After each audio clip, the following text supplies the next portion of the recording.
Now this weekend, two Midlands drivers will be competing in their first World Championship finals, but not in the high-octane world of motor racing. In our weekly look inside sport, Andy Knowles has been investigating the magic and the motivation of stock car racing.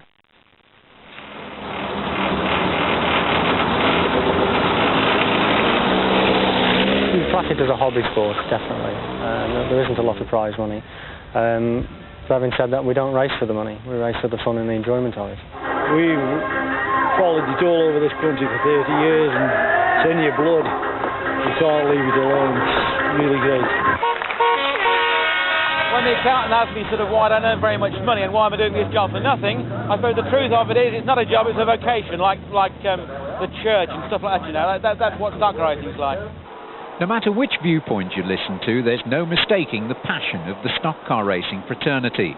Whether it's the high-powered and highly expensive Formula 1 World Championship, as seen at the Hednesford track in Staffordshire last Sunday, or the more affordable but highly competitive Formula 2 cars that'll be racing their own World Championship final in Hampshire this weekend.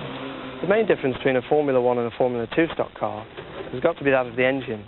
This particular engine is a 2-litre air injection engine, which full race you can buy for around £2,500, whereas a Formula 1 stock car is a V8 engine from America, which will cost you around £25,000. But the basic rules are the same. It's still a contact sport.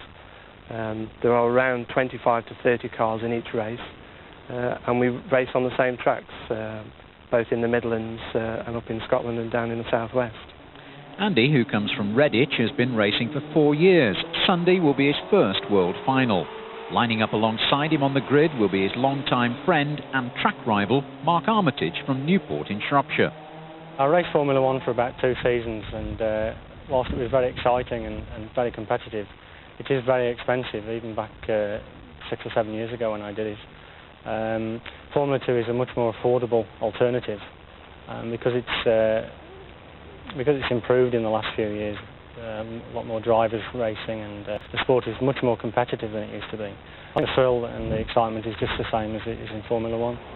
The sport owes its origins to a bunch of American distillers who used race-prepared passenger cars to transport their illicit whiskey over mountain roads. Yet stock car racing is still a relatively young sport in this country. It wasn't until 1954 that it arrived on these shores based on traditional road cars. From the early 60s, the single-seater cars have been specifically designed for racing, with fixed gears and those rather strange-looking lids. Most stock cars run airfoils because they are both cosmetic and practical. The actual internals of this are the same shape as an aeroplane wing, so it's very broad at the front and very narrow at the back, and this provides downforce on the back of the car. The sport, though, while attracting large crowds for the major events, isn't prosperous. Tracks went through a hard time about 10 years ago when the supermarket chains were whizzing around buying up land to build their large superstores. So an inner-city track as this one in the centre of Birmingham is quite rare. One of the overriding problems in this day and age is that there are more and more participant sports, and because of that, people who are watching yesterday are competitors tomorrow. But what of the views of today's spectators? I enjoy the social side of it, the atmosphere, and everybody knows everybody and they're friendly.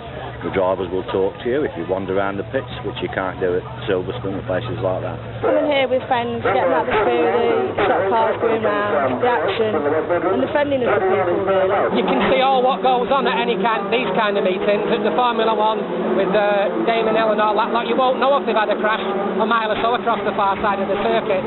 Contact is not only inevitable but compulsory. Injuries, though, are few, such are the stringent safety measures imposed. It'll never seriously challenge Formula 1 motor racing in terms of money and support, but for those who watch and those who drive, there's only one possible winner. I wonder how many no-claims bonuses they've got between them. That's tonight's sport. Now back to Richard. Thank you, and I want a pair of overalls like that bloke had on at the end. They're jazzy, aren't they?